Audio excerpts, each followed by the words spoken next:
De bevolking van Heilust doet sinds jaar en dag de boodschappen in de buurwijk Spekkelserheide, met de Akerstraat als kloppend hart van de middenstand. Harry Hansen is de zoon van de voormalige groenteboer en zag de Akerstraat na de mijnsluiting verslonzen.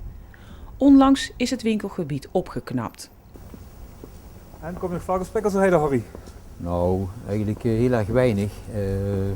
Maar als ik in Spekkelserheide ben of ik kom in de buurt, dan maak ik altijd weer een kleine omweg. Of misschien zelfs wel een grotere om bij hier bij Schreuder door Huikies te horen. Je hebt hetzelfde adres dat ik ook heb hier. Ja, dat blijkt, ja. Dan gaan we hoofdkast kopen. Jo. Goedemiddag samen. Goedemiddag. Oh, die Het is afgevallen. Ja, Zie je het? dankjewel. Tegen mij zit er geen mens van. Ja, is wel... Ik ben 6 kilo kwijt. Och, heb door. Ja. Nee. Ja. Harry is de zoon van de voormalige groenteman die hier een zaak had. En dat is op deze plek hier. En Harry, wat is het tegenwoordig? Ja, zoals je ziet een Chinees restaurant, hè. Hoe lang zijn jullie al weg in deze zaak? Dat zal 71, 72 geweest zijn, dus eigenlijk ben ik op de Koba 40 jaar. Deze kant en verderop, dat was meer woongedeelte, daar waren ook weinig winkels. Maar hier gewoon, dit gedeelte, dat was dan inderdaad het kloppend hart van de Spekkelserheide. En wat denk je als je nu kijkt?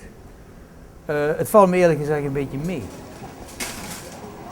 Als coöperatie zorgt in de eerste plaats voor goede woningen.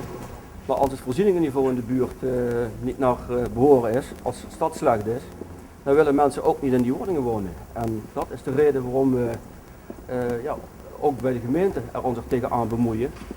Om hier deze Akerstraat, wat ooit vroeger een toonbeeld van welvaren was, om daar ook mee aan de slag te gaan. Goede God, op dit uur van de dag zijn wij hier op het Carboonplein samengekomen. Een nieuw plein met winkels en woningen is ons gegeven als gemeenschap. Daar zijn wij dankbaar voor. Dit is een project, kan ik me herinneren, wat heel veel tijd nodig heeft gehad om het van de grond te krijgen. Ja, daar hebben we 20 jaar over gedaan. 20 jaar had ermee te maken, er moest de grond worden verworven, er moest worden gesloopt, er moest worden gekocht. En dat in een tijd dat allemaal ook financieel heel moeilijk is. En dat heeft heel veel kruim gekost. En daarom ook dat je zei, ja, het bier heeft rijkelijk gevloeid, de tiende. Ja. Dat hadden we ook met z'n allen wel verdiend hoor. Want daar hebben we een hoop ellende mee gehad om het tot stand te brengen. Bloed, zweet en tranen? Ja, absoluut.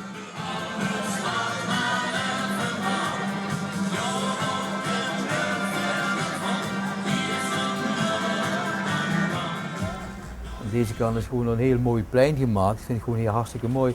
Maar het heeft eigenlijk jaren en jaren hier erbij gelegen alsof het een achterbuurt van Charleroi was. Dat is eigenlijk bijna letterlijk.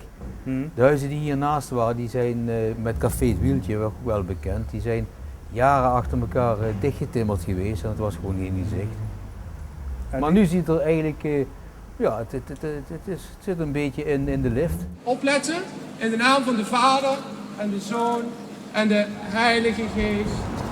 Maar waarom ging de groentezaak dan dicht in de tijd?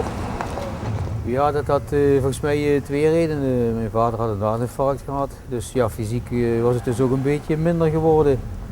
Ja, en bovendien, ze was gewoon hard aanpoten. En ja, je merkt het toch, in de eindfase, de mijnen waren gesloten, is misschien een cliché, maar ja, de zaken werden wat slechter. Het loonde niet meer zo. Ja, dan heeft mijn vader besloten, nou weet je wat, we laten het maar zitten. Ja, we zullen moeten accepteren dat je zaken gaat concentreren. De problematiek van de scholen, van Rolduc, wat we gezien hebben in de woningen, wat we gezien hebben in de winkels. Als er minder mensen zijn, dus minder mensen zijn die iets kunnen kopen, heb je ook minder winkels nodig. Klinkt hard, maar die boodschap die moet je wel eerlijk brengen.